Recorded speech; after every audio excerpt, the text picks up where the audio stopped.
Welcome back to another Telltale Books video. I'm Greg Kirkman, and I'm talking about another in my series of John Brunner videos. This is his fourth published story titled Thou Good and Faithful. Thou Good and Faithful was published in Astounding Stories for March of 1953, which is literally astounding considering the three works he published before then, one of which was a whole novel, which is mind-blowing how he got an entire novel published and it really stank. And then after two short stories, he comes back and he places a story with John Campbell Jr. and Astounding Stories. And not only that, he got the cover. There's a nice, the cover painting is not one of the better ones to have appeared on Astounding, but still, he got the cover. I think that's incredibly remarkable for someone so young and so wet behind the ears as John Brunner was at this time. But Thou Good and Faithful was worthy of Astounding. It was a very good story. Not quite a top tale, but it was a really enjoyable story and had some terrific ideas and mirrors some other major science fiction works of the time. Basic synopsis. An Earth ship out exploring in the galaxy comes across a planet that has a moon, and they notice on the moon what appears to be a structure. They go and investigate, and sure enough, it's a moon base. And there's a rocket standing next to it. They land and check it out. The moon base has a hole in it, so something hit it and let all the air out. So there's nobody living there. There is a robot inside the moon base, but it's deactivated, and the rocket ship is just sitting there. There's no sign of life anywhere on this moon base. So they get in their ship and they go investigate the planet, because there must have been people of some sort, civilization of some sort on this planet. And so they're hoping that they're going to meet some people still there down on the planet, that they're just not on the moon for some reason. They're speculating that maybe they suffered a collapse of their civilization, and so their society kind of devolved towards a simpler kind of life back on the planet. But they go and they land on the planet, and all they find is another of the robots, but this one's operational. It comes up to meet them. And there's a little animal hanging around the robot. The two of them take off. And so the Earth people are interested now. They want to learn more about this. They're still not seeing any people that would have built this civilization. But they're hanging around. They're outside their spaceship. They've had a long day. They get together and they're playing a game of softball. One of the guys hits the ball way out. Another guy runs to get it. And lo and behold, where the ball lands, there's a robot hiding. And so the guy goes to get the ball, and the robot grabs him and takes off. Captures him. So the Earth ship sends helicopters out pursuing this, and they find where this robot goes. It goes into a structure. They also have been monitoring things and find out that there is communications going on this planet. And so they go to the structure and they make threatening advances because they want their guy back. So one of the robots comes out with the guy and returns him.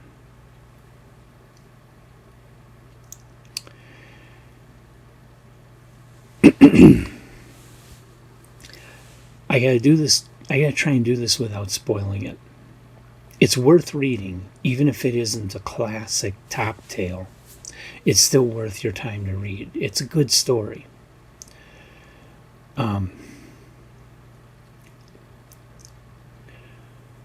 way more polished and professional than the other stories that Brunner had published at this time, which surprised me. But hey, great. We're finally getting to the real meat of Brunner's career, and hopefully from here on out, it's going to be all excellent stories, or at least better, enjoyable stories. What holds me back from calling this one a classic is that it's a little too derivative. It's too much a typical Astounding Stories style Golden Age era science fiction story. It with the robots and these kind of dog-like animals, it comes across as too much like Clifford Simak's City, although the animals are not intelligent, they really are just pets. And the fact that the robot is tending technologies that have been left behind really reminds me of Childhood's End, which the full novel of Childhood's End wasn't published until a few months after Thou Good and Faithful appeared.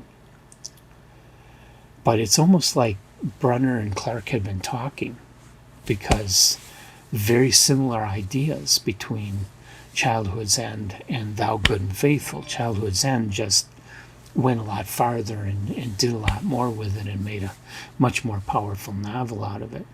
But the first half of Childhood's End had been published already in a magazine in 1950.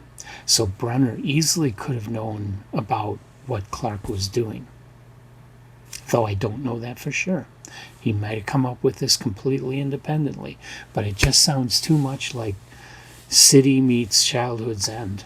And that's why I gotta downgrade this, because it does just seem too suspiciously derivative from other great classic books which were being published as books around the time that this story appeared in Astounding.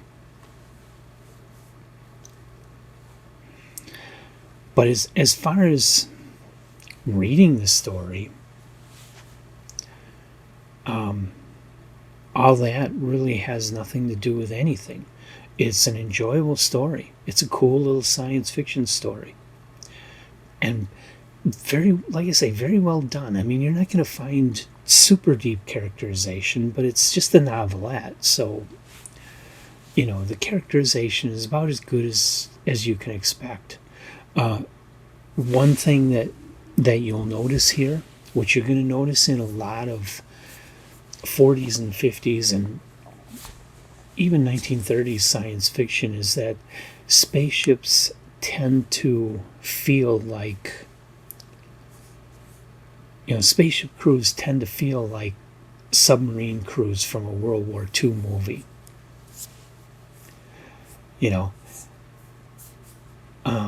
You very much have that military structure like you would have on a ship in the real world during World War II.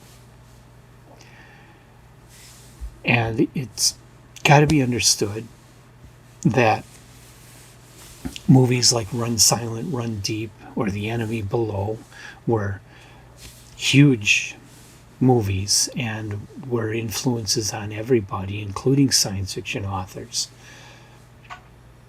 That plus science fiction authors in trying to see what would work for long-range space voyages. The only real-world model they had were the long-range sea voyages of explorers like Columbus. So that whole military sea ship style command structure in the stories and characterization in the stories just made sense to them, and ultimately reached its highest peak in the Star Trek TV series.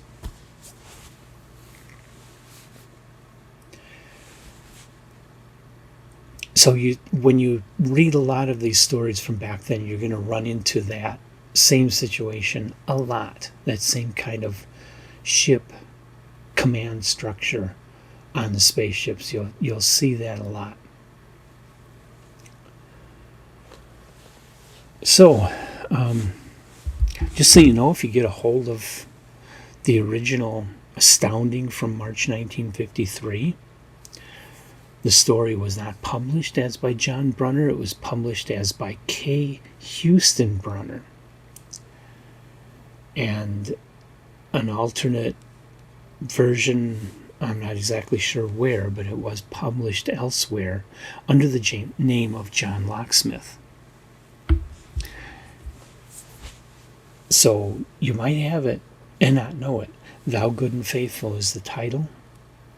And I move on to number 5 then in the John Brunner series, which is going to be it's a novella. It's going to be a bit of a longer one. It's called The Space-Time Juggler, and it came out in August of 1953, which I believe is the same month that Childhood's End hit the bookstores. So like us and subscribe to us and leave your comments. Have you read this story by John Brunner? What did you think of it? And come on back and watch more videos. So I'll see you in the next one.